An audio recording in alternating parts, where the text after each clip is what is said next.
видите тараканов вокруг, это еще не значит, что их нет. Те, что живут в наших головах, не выводятся в принципе и умеют прятаться так, как не снилось даже хамелеону. Но они также помогают создать нам и романтику, и скандалы, и приключения, и творчество. Все краски. В общем, куда мы без них? Хорошо, что им требуется отдельный билет на самолет, и на досмотре их никто не обнаружит. Каждый раз, когда кажется, что мы очень все разные, оказывается, у нас столько общего. С самого детства и до самой глубокой старости. Мы любим рассказывать друг другу истории из жизни и в чужих узнавать себя, представлять себя на местах своих друзей, знакомых, киногероев. И каждый раз кажется, что у кого-то жизнь мечты. Но про тараканов мы забываем. Просто не выглядит обычно. Ведь рассказ должен быть красивым. Казалось бы, сказки обычно рассказывают в детстве. Но нет. Сегодня во взрослой жизни сказочников значительно больше. Особенно в Инстаграме. Но в реальности всегда интересно. Она живая и непредсказуема. Хотя до боли знакома. Меня зовут Василий Парцов. Это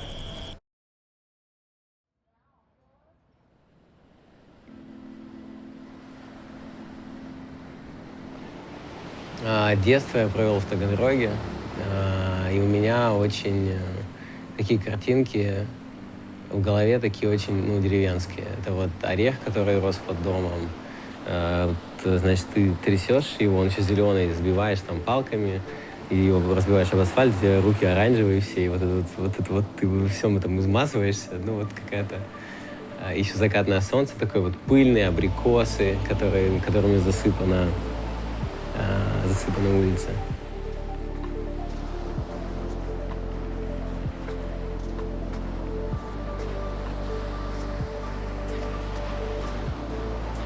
У нас за столом, когда все собирались дома, собирались люди разных национальностей. Их было всегда много.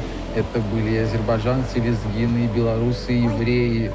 Вот все, с кем дружили наша семья. Мы жили в маленьком городке, там все было тесно, плотно. И вот этот вот интернационал, он меня очень пропитал вот с самого-самого детства. И, наверное, в тот момент во мне зародилась какая-то мысль, может быть, я ее тогда еще не понимал, осознал ее только позже, про то, что, в принципе, границ нет, национальности нет, все мы едины, и мне это очень нравится, и нравилось тогда. Это вот если говорить про детство.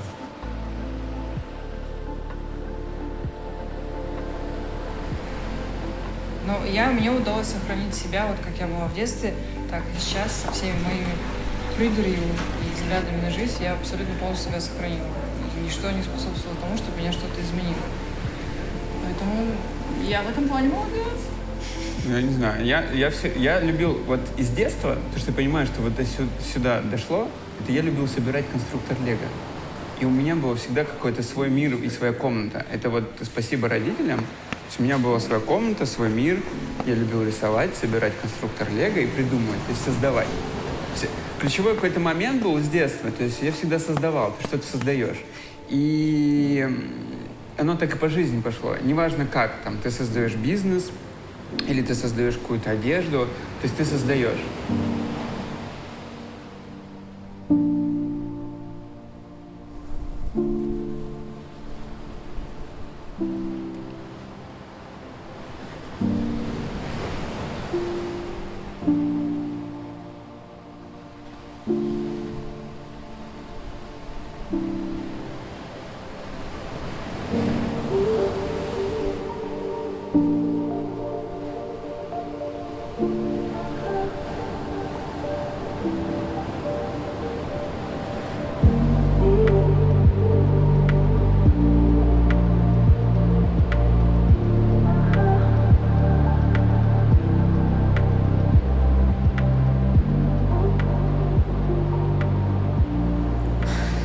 У меня было несколько, наверное, этапов жизненных, которые связаны с этими детскими установками, вот то, что родители заложили. И первый, наверное, такой, этап взросления был, когда я пыталась как раз-таки родителям доказать, что вот там то, чего они от меня всегда хотели, я это все могу. И, это был такой этап хорошо закончить университет, получить классную работу, там, какой-то карьерный рост, добиться каких-то успехов, там, в том числе в спорте. То есть все это было такое привязанное вот к этим установкам, что тебе нужно чего-то в жизни добиться. Это, наверное, одна из основных таких основных посылов, которые мне заложили родители, что вот там мы сейчас делаем все, чтобы вам дать образование, там, мне и моей сестре, и вы потом с этим должны что-то сделать, то есть как-то реализоваться в этом мире.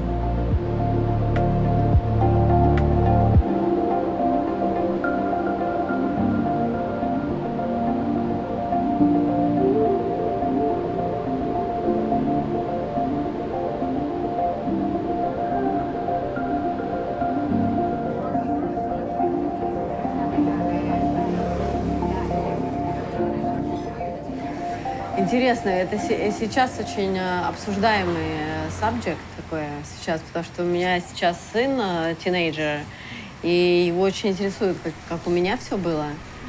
И еще он считает, что на самом деле у меня очень радикальная точка зрения на мир и на все вокруг, потому что я родилась в Советском Союзе, и мне хочется всему сопротивляться. И это действительно правда. Но это правда, которую я осознала, наверное, действительно осознала, когда он мне это сказал. Да? Это было несколько недель назад.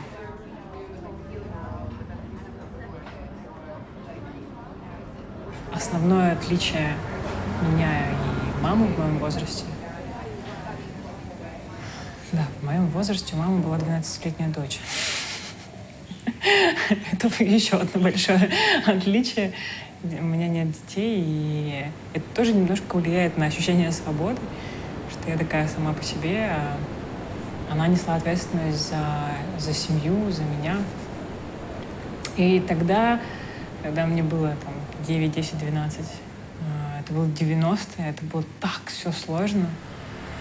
Если честно, я с трудом, я вспоминаю то время и понимаю, что там было так темно, тяжело, как-то безвыходность какая-то. И нужно было работать, в голове нужно работать на износ, чтобы что-то получилось, денег нет, и и нет выхода из этой ситуации. И, например, там я в этом возрасте на Бали делаю какие-то творческие проекты, утром посвящаю несколько часов практикам, там, у меня достаточно комфортный уровень дохода. Потрясающе, конечно, насколько следующее поколение может жить совершенно другую жизнь. Качество жизни... Мне кажется, что качество жизни мое и мамино, оно очень сильно связано как раз с этим ощущением свободы и способностью пойти куда-то, куда ты не знаешь, что до этого можно было ходить. Ты не ходил туда. Сейчас ты идешь, пробуешь. А тогда все было про страх. Да ничего не было, все было непонятно. Непонятно, сложно, страшно. А сейчас любопытно, красиво и безопасно.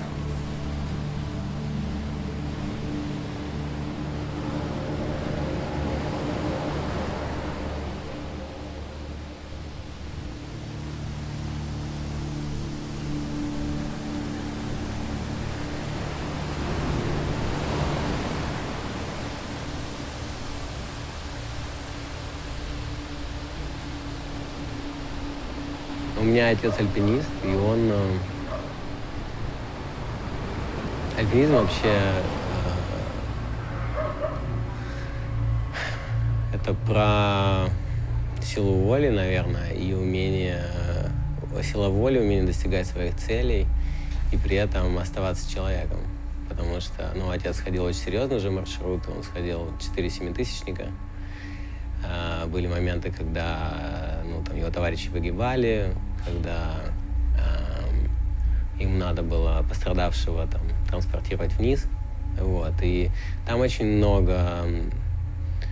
Ну, мне кажется, горы — это такая штука, когда ты можешь приехать с человеком на 2 недели, и через 2 недели ну, ты с этим человеком больше не захочешь либо никогда видеться в жизни, либо вы можете больше не увидеться, но у тебя в душе будет ощущение, что это твой лучший друг. И вот, ну, наверное, вот эта история очень сильно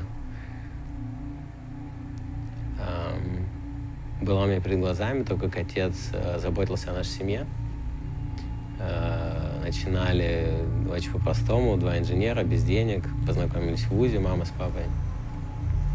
Ну и там, типа, с самого нуля, там, в общем, пытались как-то выжить и организовать какой-то быт для там, семьи, для сестры, которая там старше меня, и потом уже для меня. И, ну вот, это, наверное, там тот пример, который был у меня перед глазами, того, что, ну, можно всего добиться самому, и, ну, при этом важно оставаться с человеком. У меня родители выражали любовь через проявление того, чтобы у тебя все было. Ну, то есть, как бы, вот ты обут, ты сыт, у тебя там хорошая там школа, образование. Я реально ни в чем не нуждался, как ребенок. Мы были не богатой семьей, вообще даже, типа, вот, абсолютно средней. Мама с папой работали в огороде, и мы там, когда жили в Беларуси, я там лошадок там пас на лугу. Ну, как бы, в хорошее такое, на самом деле, правильное, клевое детство. Я очень благодарен, кстати, за него. Вот, но любовь выражалась именно через проявление там, того, что у тебя есть что покушать, есть что одеть, и вот это все. Вот. У Аллочки, как бы, ну, родители были, ну, наверное, чуть более там нежными. Мама, Да. действительно, такая женская часть, она прям много отдала.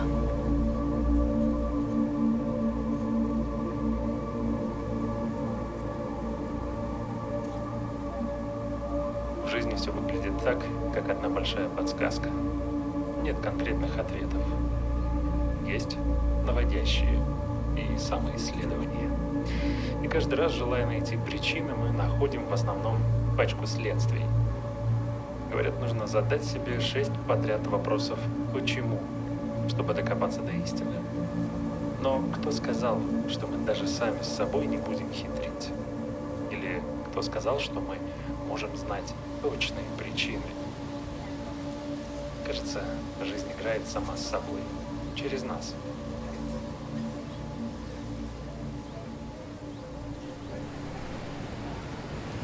Не знаю, мне кажется, поддержка очень важна. Когда еще взрослеешь, начинаешь понимать, насколько мы все разные, потому что нас либо поддерживали, либо нет. Вот меня поддерживали много, и мне кажется, из-за этого я бесстрашная.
Потом наступил этап какого-то, ну вот когда уже вроде бы все, что о чем мечтала, все есть, все, что пыталась доказать, доказала.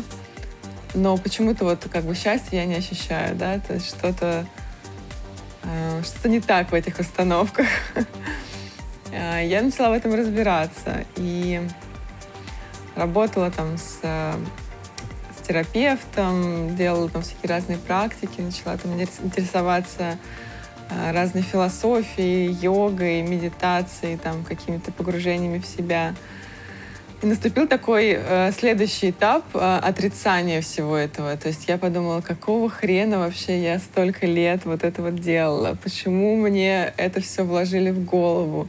Откуда вообще все эти установки? Кто им сказал, что я вот должна быть какой-то? Почему меня нельзя любить просто такой, какой я есть? А почему у меня вот это в голове всегда, что я должна заслужить любовь, что я должна доказать что-то? И да, это был такой этап прям противостояния. То есть у меня всплыло очень много эмоций, негативных эмоций к родителям, очень много гнева, такой прям злости, раздражения. И это, естественно, сказалось там и на моих отношениях с мамой. Папа у меня тоже умер, когда мне было 15 лет. Но, тем не менее, к нему тоже осталось очень много разных эмоций. Мне всегда казалось, что это такая только чистая любовь и такие очень приятные воспоминания о нем. Но в процессе вот этого, вот этих изменений, этого этапа, я поняла, что там тоже очень много злости, очень много обиды. И все это начало всплывать, и на все это я начала смотреть, прорабатывать, как-то в себе это заново укладывать. Слушай, тяжелым моментом, наверное, было то, что ну, это уже, опять же, то есть я уже вспоминаю, как это все было. Наверное, через неверие в меня, которое как бы оно заложилось. То есть когда я говорил, что окей, я пойду там поступать в универ, туда-то. Родители хотели на врача, но я пошел на математика, да. И они такие, ты, говорит, не поступишь, там, все дела.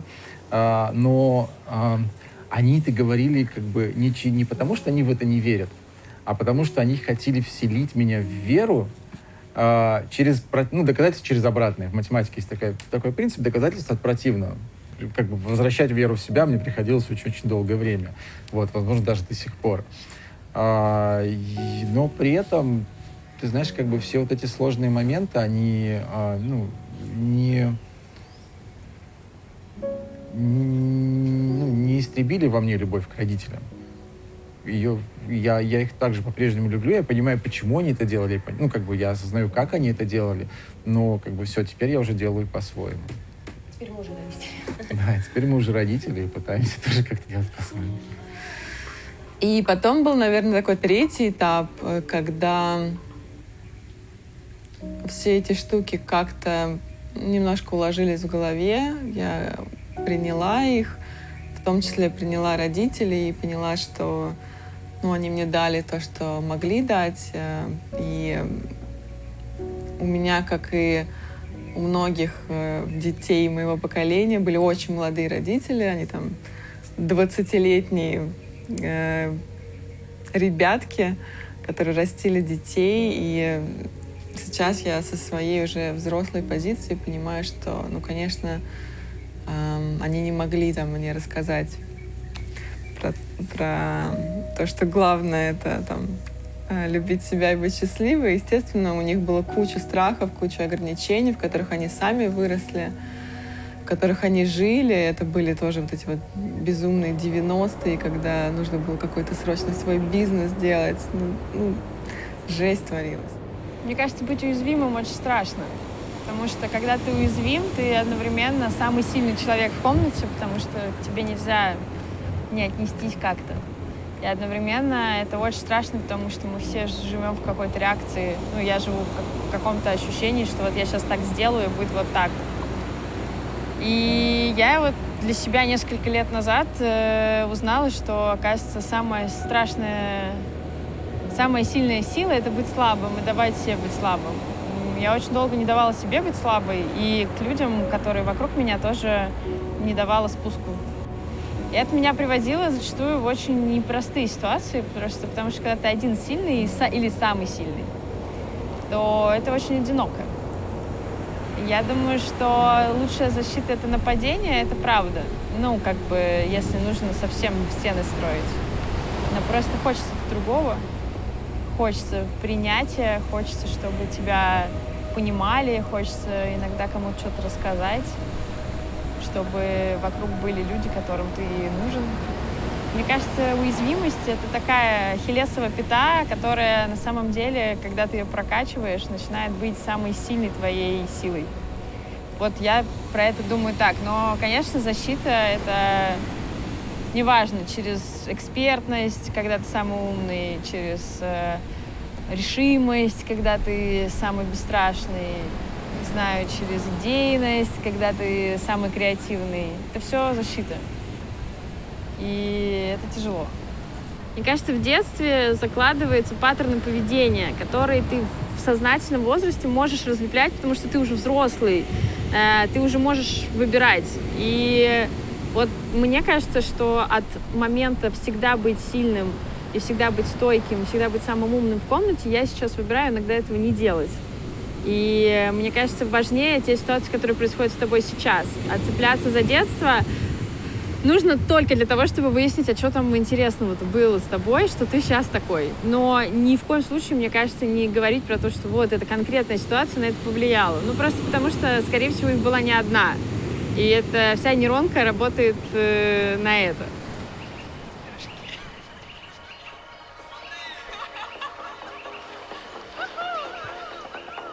Смотри. У жизни всегда есть для нас новая уловка и ситуация, которая попробует нас расшатать. Как бы мы к этому ни готовились. Сюрприз всегда неожиданный. Хотя и может оказаться довольно знакомым по итогу. Сколько раз мы наступим на грабли, судя по всему, решать не нам. Их иногда очень трудно распознать, думая, что это нечто новенькое. Однако ничего нового в жизни нет. Это все варианты одного и того же. Причину этого вы узнаете сами. До тех пор, пока я не пришел в своей жизни в точку, в которой я совершенно растерялся и не знал, что делать. Это я переехал из России в Штаты. Я почему-то подумал, что могу начать в Штатах свою компанию, IT-компанию, и быть успешным, конкурировать с местными чуваками. Первая компания, провалилась. Вот. И в тот же момент у меня случился разлад в личной жизни. Получается, две таких, основополагающих, столпа, что ли, на которые ты опираешься, они, оба оказались очень шаткими. При этом это был момент, когда я переехал из Москвы, где у меня осталось мои друзья, мой круг поддержки, налаженное вот это все. Я переехал в Сан-Франциско, где ничего этого не было. И я растерялся, потому что я не знал, что делать. Я не знал, как мне справиться с этими трудностями. Мне кажется, такие моменты, человеку надо на что-то опереться. И каждый ищет для себя то, что, он может найти то, что ему подходит. Мне в тот момент, я в алкоголь скинулся, как это классический русский способ на что-то опереться. Он тоже оказался не сильно надежным. Вот, и тогда я поехал медитировать на випассану, первую в своей жизни, 10 дней, молчания, в тишине, в полной изоляции от внешнего мира. Я до этого ни минуты не медитировал.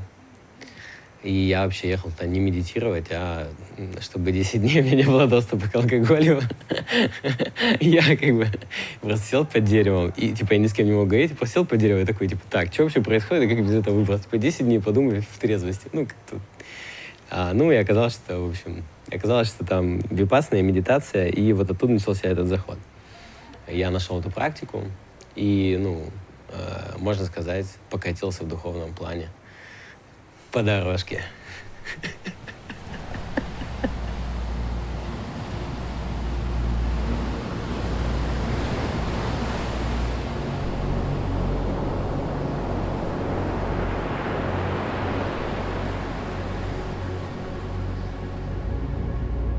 когда 5 лет назад из России переехали жить в Азию, мы жили на Шри-Ланке, у нас там, так получилось, что мы создали отель, атмосферное место, и нас через 1,5 года депортировали. То есть мы создали дом, все сделали, у нас там были кошки, собаки, попугаи, все налажено. То есть вещи, мы покупали декор, и всю свою любовь, время и деньги вкладывали в этот дом. Потом нас депортируют, и мы в другой реальности, в которой мы ничего не можем, у нас нет денег, ничего. Ты просто знаешь, что этот дом там, вот на маленьком клочке земли, на Шри-Ланке, и ты попасть туда не можешь. Это как помнить реально свою прошлую жизнь и ничего сделать не можешь. Тебе показывают фотографии, и все, что ты можешь. Туда приезжают люди, отдыхают, смеются, тебе присылают классные картинки, как люди купаются в бассейне, в принципе, у них там все здорово, а ты прям изгнан из этого рая. Мне кажется, что в какой-то момент перестало работать то, что работало до того очень хорошо. Это были отчасти какие-то мои действия, отчасти это были внешние обстоятельства. Вот я уехала в Таиланд, когда у меня была первая випассана в декабре 2014 года, если ты помнишь, был кризис. Меня тогда очень сильно ударило по моему бизнесу. А там было все завязано. Бизнес, отношения, состояние внутреннее. Я похудела сильно, какое-то у меня аморфное, состояние депрессии уже было. И я думаю, что это накапливалось все именно потому, что какие-то мои действия, в которых я была уверена, которые подкрепляли мою внутреннюю какую-то, не знаю, ощущение уважения к себе, и они перестали работать. Я делаю то же самое, что делала, что приносило результат, оно не работает. Я больше туда усилия добавляю, оно вообще не работает. Такой воздушный пузырь разрывается, и я понимаю, что у меня и нет больше вариантов, что делать другое. А делать нужно. То есть остановиться нельзя. Безумно страшно. То есть остановлюсь, сейчас все развалится. Оно в любом случае, оно и развалилось потом. Но страшно было невероятно взять, остановиться и попробовать поискать какие-то другие варианты. Останавливаешься на секундочку. И такой, все, я остановилась, побежали дальше. Устоявшиеся постулаты, что ли, какие-то жизненные опоры, они сейчас начинают разрушаться, видоизменяться. И какие-то моменты я прям ощущаю себя, наверное, в какой-то невесомости как будто, потому что я понимаю, что вот все те крючки, привязки, которые были у меня в прошлом, за которые я держалась, за которые, какой-то вот образ меня, который я создавала много лет, и сама в него верила, и другие в него верили. Сейчас он, прям вот по кускам отпадает. И здесь очень сложно на что-то опереться, потому что мне всегда казалось, что там мой стержень — это вот моя сила, целеустремленность, умение добиваться своего. То сейчас я смотрю на это по-другому. И, наверное, единственное, на что я могу опираться, это какое-то доверие к тому, что происходит.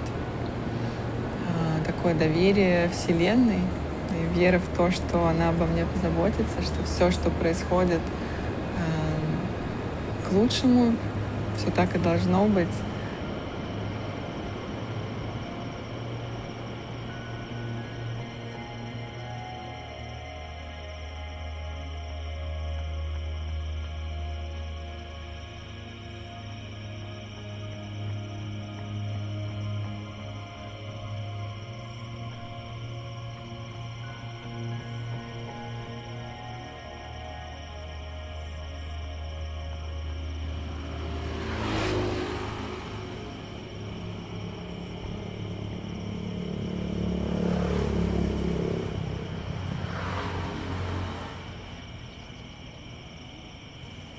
Я какое-то очень-очень долгое время все такие, послушай свою интуицию.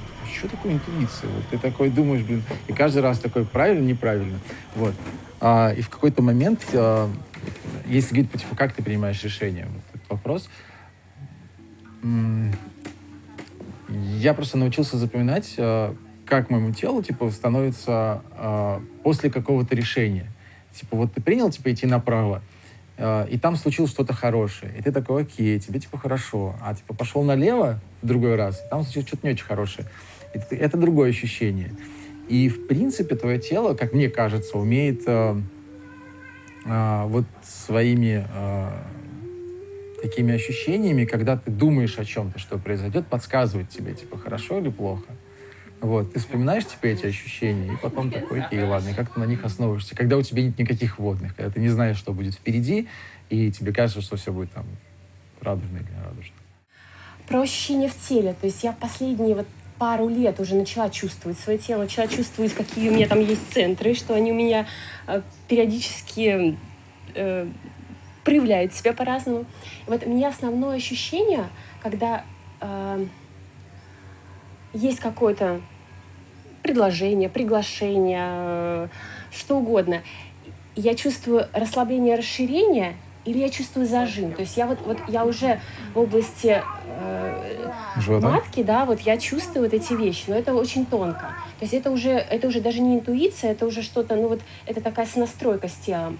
Но это очень часто бывают периоды нечувствования, тогда ты идешь от ума. И вот этот путь очень тоже интересно бывает, потому что таким образом ты понимаешь, что бывает по-другому. А зачем идти легким путем, если там ты можешь встретить по дороге очень много интересного? Да, при этом очень четко в последнее время мы, ну, по крайней мере, вместе научились различать эти моменты, когда, типа, точно, прям вот вообще, прям вот сразу. Бинго! Все, прям даже не надо ничего объяснять там долго, ты прям сразу это чувствуешь.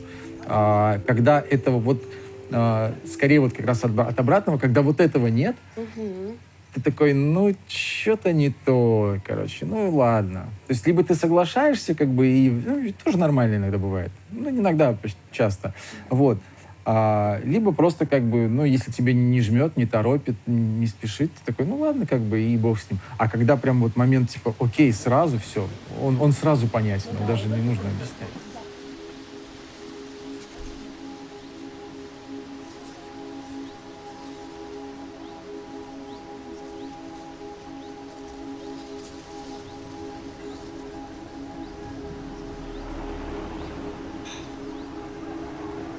Это был один из кризисов, который показал, что та система восприятия мира и то, как я его видел, не вмещает реальности происходящего. Это означает, что я неправильно воспринимал мир, неправильно с ним взаимодействовал, неправильно ощущал. И, соответственно, это как одежда, из которой ты вырос. Все, ты можешь натягивать, она рвется, лопается, ты голый ходишь. Вот примерно так, да? И такой, окей. Ну ладно, наверное, я что-то все-таки не понимаю. Это вот такой, как бы оплеуха такая, а ну-ка оглянись, и как бы давай посмотрим вокруг, что происходит. И такие оплеухи прилетают с определенной периодичностью. Чем больше ты от них пытаешься уклониться, тем сильнее они потом прилетают, и обязательно прилетают. Здесь вообще без чудес. И когда это все развалилось, мы тянули прошлую историю и везде в окружающем мире искали прошлое. То есть мы уезжали из Бали, мы прожили на Бали полгода, и мы уезжали из Бали, искали вообще, Бали очень плохо, нам не нравится, и вообще, что вы тут делаете, и как вы можете жить не у океана, и где эти фрукты. То есть мы сравнивали, мы хотели открыть отель, мы искали, мы просто за собой вот так несли прошлое и пытались в новой среде воссоздать то, что было раньше. И у нас не получалось. Мы были во Вьетнаме, не получалось. Мы жили на Бали полгода, не получалось. Мы приехали в Камбоджу, не получалось. Малайзию. Мы искали прошлое. И когда уже прям был пик, мы просто сказали: Саня, а что мы вообще хотели? Давай вспомним 2 года назад вообще, то есть, можно сказать, что мы вернулись к принципам. Когда ты возвращаешься, да, у тебя есть определенные жизненные принципы, ценности. Дальше идет наслойка, то есть у тебя совокупность каких-то убеждений. Дальше у тебя появляется какой-то навык и какое-то дело и так далее. И вот как бы навык дела, он даже, то есть ты зацикливаешься, ходишь в этом коридоре, и это не получается. Но если пойти ниже до принципов и до ценностей, и убеждений, и посмотреть там, то там открывается больше дорожек. И когда я стою перед выбором, перед каким-то новым этапом, когда я понимаю, что впереди какая-то неизвестность, конечно, там присутствует страх. Это страх вот как раз, наверное, неопределенности, неизвестности, потому что то, что сзади, как бы там все привычно и понятно, и, конечно же, легко продолжать ехать по той же вот этой протоптанной колее. И гораздо сложнее осознать, что окей, там это уже отслужило свое, или это уже не мое, и начать протаптывать какую-то новую дорогу, непонятно куда, непонятно, что там будет на пути. Это очень страшно. Но каждый раз, делая шаг в эту сторону, каждый раз отказываясь от каких-то своих старых, отработанных вот этих вот привязок, от своего этого образа, который уже мне не служит, когда я все-таки решаюсь туда шагнуть, я нахожу каких-то кучу удивительных чудес, что ли.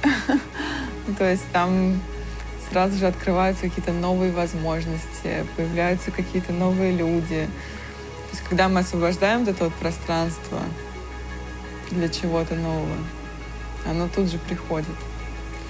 И каждый раз это такие моменты, тяжелые, потому что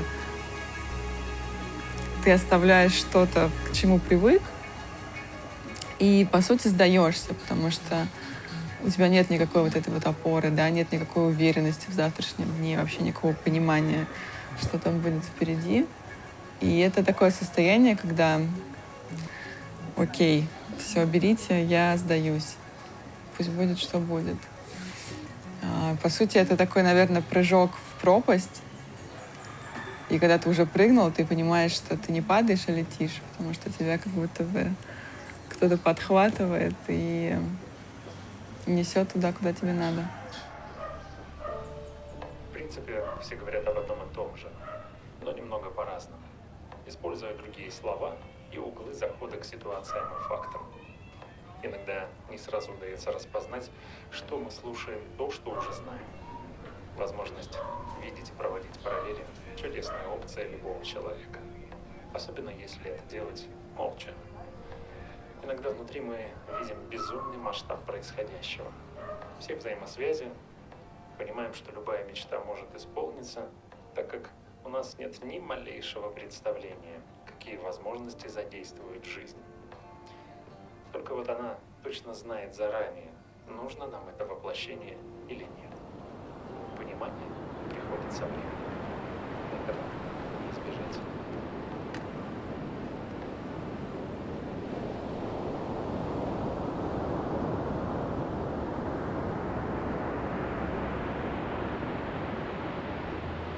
Вот у меня созрел внутренний вопрос, чего я хочу. Для себя. И мне было очень-очень непросто. Ну, то есть в этот момент я прям, не знаю, каждый день тебя как будто раскурочивает внутри. Ты как бы сомневаешься в том, что не жиру ли ты бесишься, не знаю, там, а тебе страшно, что будет дальше, потому что пока ответа нет, но уже возник запрос. То есть как бы будущее есть, но его еще не подвезли. И как бы в этот момент все, что ты имел до, оно тоже больше не работает для тебя, и на это нельзя опереться. И мне кажется, что в этот момент мне свойственно лично ныть. И я прям нормально ною, я вообще нытик в эти моменты 100%. Мне свойственно начать еще больше общаться с какими-то людьми, потому что я проговариваю вещи, я 100% экстраверт, мне нужно проговорить штуки, я так думаю. И в этот момент я на самом деле очень, у меня очень при этом, несмотря на то, что мне надо проговорить вещи, у меня очень жесткие границы, они очень длинные, они очень такие объемные вокруг, потому что как будто я все время отстаиваю свое право на существование в этом положении. Но я думаю, что я это делаю просто потому, что ныть нельзя. Это вот как раз из детства, да, типа сопли потерли, встали и пошли. И как бы дать себе возможность поплакать, поныть, поапатировать, если можно так сказать.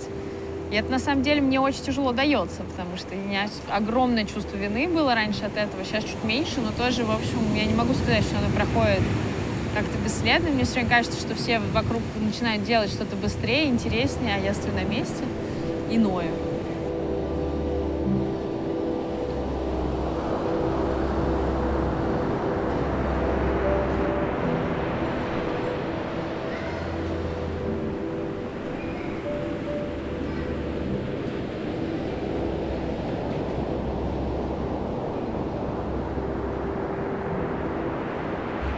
Когда ты упираешься, знаешь, в угол со всей дури и пытаешься через этот угол пройти, а там, ну, как бы там стена. Единственный способ развернуться на 180 градусов и пойти туда, куда ты не ходил.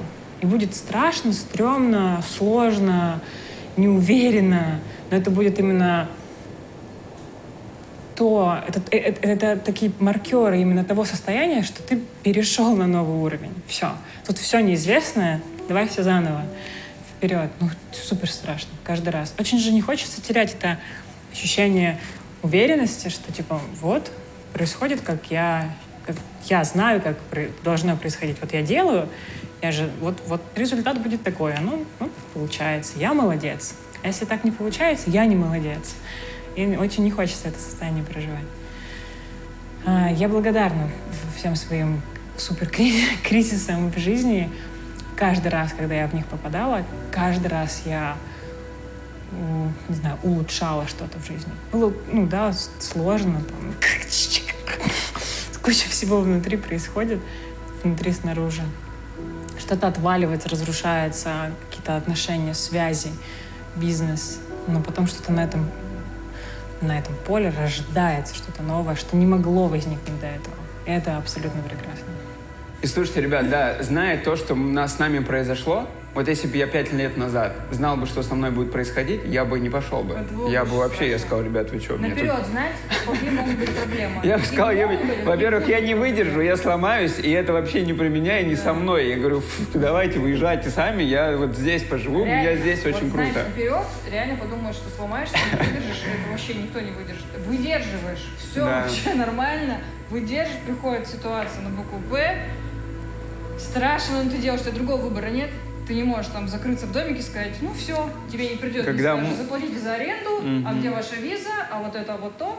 Постоянно нужно работать, всем вот так вот успевать отчислять, чтобы остаться там жить. И ты вот так вот все это делаешь, что-то выдумываешь. Для меня, например, стрессы случаются. То есть для меня вот если страх, то это как бы вот попасть не в ресурс, в стресс.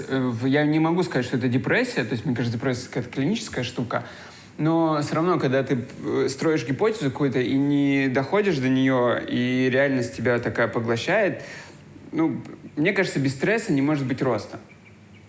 Это моя позиция, то есть это у меня внутри. Потому что когда ты выходишь из зоны комфорта, там непонятно. Либо тебе должно быть все равно, и ты такой говоришь, мне, в принципе, все равно. Получится, не получится.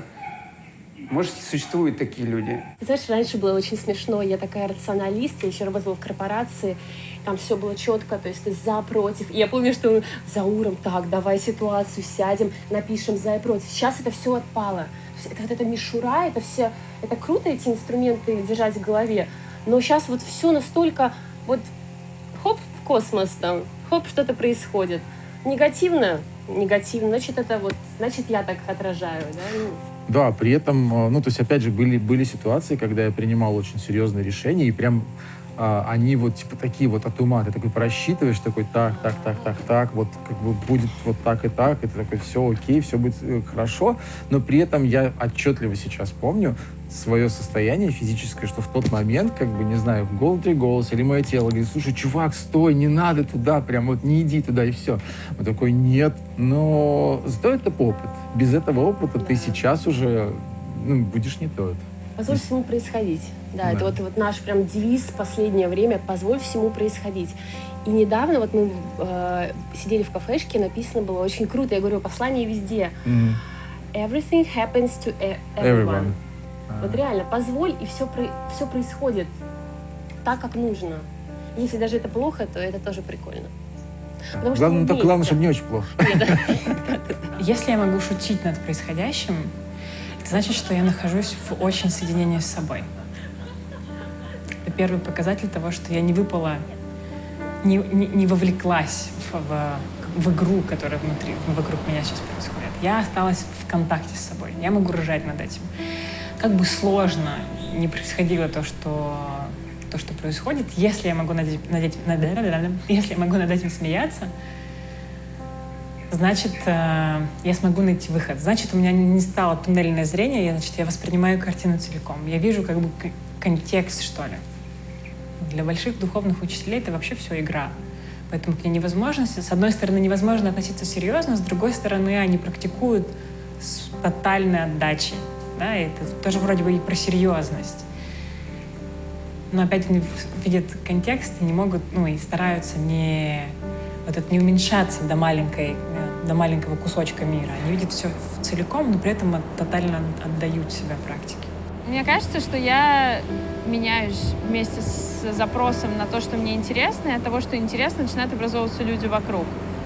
И всегда из каждой вот этой эпохи, если это можно так назвать, остается какой-то 1 или 2 человека, с которыми ты продолжаешь общаться. То есть я недавно поняла, что у меня нету компании моей, но у меня есть отдельно взятые друзья, которые остались. И это очень хорошо видно на моих днях рождениях, мои супер не знаю, старые друзья, в смысле, с которыми мы дружим больше 10-15 лет, они говорят всякие штуки, типа, что по твоему дню рождения можно сверять, что тебе было интересно в этом году.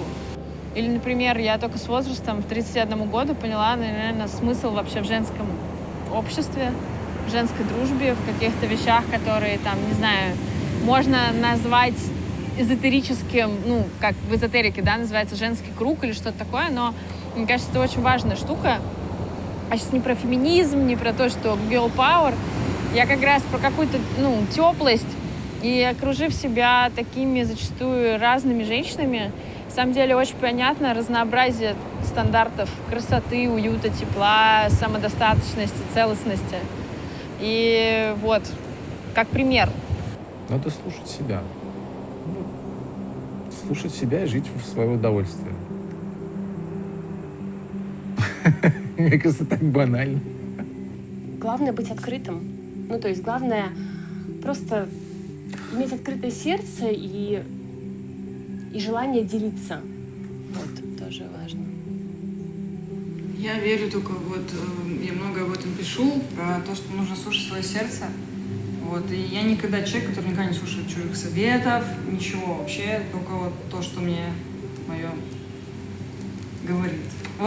Я говорю, что как раз-таки с детства я это пронесла до сих пор, и никто не смог мне как-то сделать, чтобы я усомнилась в этом. И я только укореняюсь в этом и много раз Сане показывала. Ну вот видишь. И сейчас мы живем в какой-то снова ожившей картинке и ожившей мечте. То есть мы даже не могли представить 3 года назад, что мы будем здесь. Что у нас появится дом, что мы будем шить одежду. То есть мы даже не умели это делать. Мы даже не думали о том, что через 2 года мы арендуем лофт и создадим здесь вот это. Причем очень быстро. Вот так вот все. И все это помогают люди. На самом деле, это главное для меня, и то, что я, наверное, главное практикую, и вот что я могу сказать на это когда чувствуешь себя, наверное.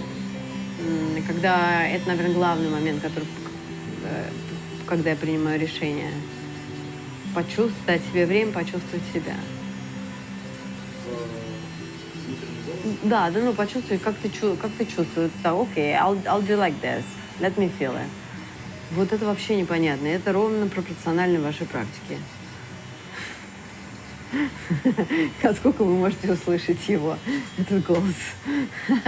Наверное, есть какая-то практика в этом, чтобы понять, научиться это, как бы ты слышишь это давно, но услышал это недавно. Я, например, какие-то вещи слышу совсем.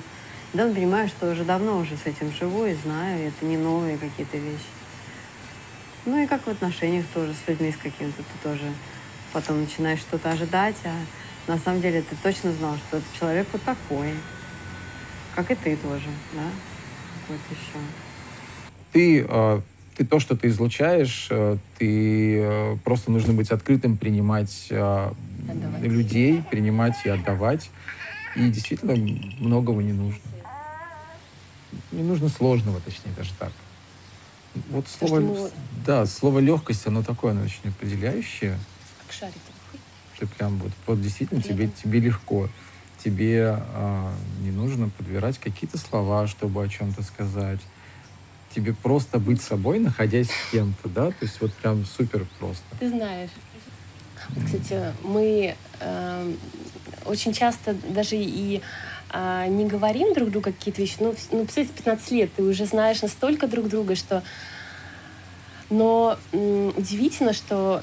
Даша, ты зря мне так... Но в последнее время, то есть это вот такая работа происходит внутренняя и в паре, и в союзе, и у каждого своя, что эти 15 лет позади против вот этого года, это как бы это путь, да, мы пришли к этому благодаря пути, но вот сейчас, конечно, ты уже понимаешь, что это больше, чем близость, да, больше, чем отношения, да, какая-то родственная такая уже, так вот, семья такая прям вот на уровне сердца. И легко-легко. Нелегко любить себя. Не тебе. Мне кажется, я очень много времени в своей жизни потратила на подготовку к счастью. На предвкушение, что скоро я буду счастливой. И на делание чего-то, что сделает меня когда-то счастливой. Абсолютно пропуская то, что происходит сейчас. Я очень хорошо знаю это состояние ожидания.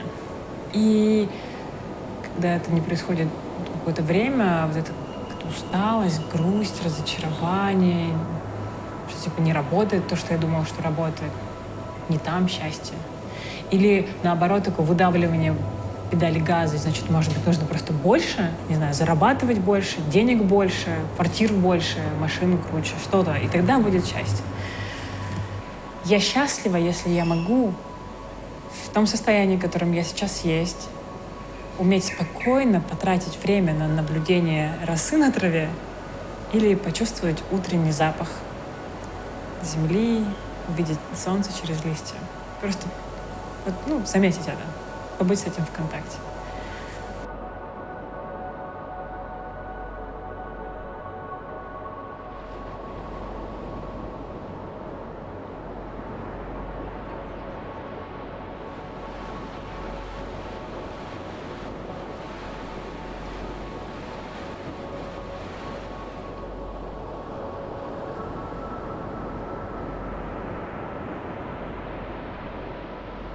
Формула счастья — делать только то, что нравится, и все. Все. И, конечно, вот это услышать собственный голос, это, конечно, так важно. Потому что ты иногда хочешь его услышать, но не можешь. Что он тебе и скажет. Это счастье. Оно ли это? Да, это оно. А может и нет. Для меня это личная формула счастья. Когда я довольна, когда я что-то сделала классное, и я чувствую это в теле, в уме и в душе. Но для меня история, в которой что-то одно удовлетворено, а все остальное как бы я отбросила, больше не работает. Ну, то есть, если у тебя болит душа, займись телом. Просто они связаны офигеть как. Если ты слишком в голове, займись телом и душой, потому что они там прям явно что-то, ее как-то она не сбалансированно живет. То есть есть классное выражение more belly, less head. То есть там есть тема, что мы все эмоции наши носим в животе, и нам всегда с детства говорят: зажми живот. Стяни живот, в смысле. А голову, кстати, никто не говорит: зажми голову, перестань думать там, хватит. Нет, наоборот, все говорят: иди подумай давай, будь самым умным. И я для себя избрала какой-то сейчас принцип, что больше живота, меньше головы. Ну, то есть это метафора, конечно, не в самом прямом смысле слова, хотя я люблю поесть. И здесь это супер получается делать. Все вкусно, все классно. Но, короче, счастье — это когда ты доволен, но когда доволен ты во всех гранях своей какой-то, своей природы. А природа не только про ум. Вообще понятие счастья, оно как-то видоизменяется в процессе жизни. И если раньше это как раз были просто какие-то яркие моменты жизненные, там, какие-то классные события, там, время, проведенное с близкими людьми, или у меня очень много в спорте было таких моментов, и, наверное, это тоже причина, почему я вообще так увлекаюсь там какими-то экстремальными видами спорта, потому что каждый раз, то есть я там летаю на параплане, прыгаю с парашютом, катаюсь на больших волнах, и каждый раз вот я в этом всем ловлю этот момент, когда вот я там преодолела какой-то страх, там стартанула на какую-то огромную волну, и все, я вот растворяюсь в этом моменте, то есть там столько деталей, у меня все как в замедленном действии происходит, я еду по этой волне, и я прям ощущаю мельчайшие детали в каждом моменте, звуки, там, положение моего тела, там, какие-то вот, то, что я вижу. То же самое, когда я прыгаю с парашютом. То есть вот этот момент свободного падения, он длится всего лишь там 40 секунд, но эти 40 секунд растягиваются в бесконечность, потому что ты не можешь быть где-то в другом месте. Да, ты только там, только вот в моменте здесь сейчас. И раньше мне все время нужно было как какой-то вот допинг, да, как наркотик. Мне нужно было это ощущение, которое я получала в спорте. Но со временем, вот как я сказала, это ощущение счастья, оно изменяется, и оно начинает осознаваться в каких-то совершенно простых вещах. И сейчас я понимаю, что мне не нужно там прыгать из самолета, мне не нужно там забираться на какую-то гору или ехать по огромной волне, чтобы это ощутить, потому что я учусь кайфовать вот от совершенно каких-то простых вещей, да, там ощущение того, как воздух там касается кожи, от вида каких-то зеленых просторов, там, от того, как я просто играю совершенно простые вещи на фортепиано. Там я могу импровизировать там с 2 аккордами и 3 нотами и просто уходить в какое-то трансовое состояние, где я просто растворяюсь в этом моменте. И, конечно, тяжело быть счастливым всегда, и мне пока тяжело это состояние сохранять постоянно, но я знаю, как к нему вернуться, я знаю, что оно всегда есть, и, стараюсь просто как можно чаще напоминать себе об этом, что счастье, оно не где-то там, когда я там чего-то добьюсь, или когда я там куда-то поеду, или с кем-то встречусь, а вот единственное, что у нас есть, это этот момент. И важно проживать этот момент полностью, испытывать это счастье в каждом мгновении.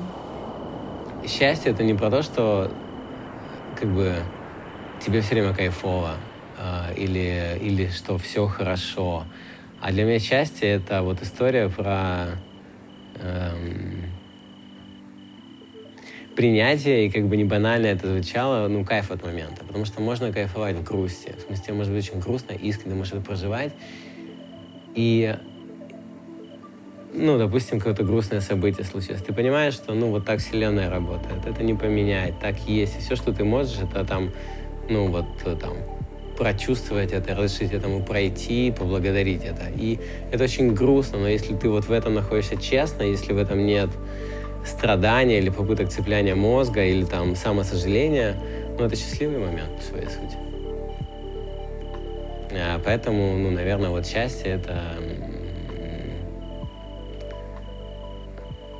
переживание происходящего и наслаждение этим, каким бы оно ни было. Да. Че, ветерок дует, вот счастье. Кайф же.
И вот для меня этот смысл жизни это про то, чтобы на самом деле честно узнать себя и быть собой.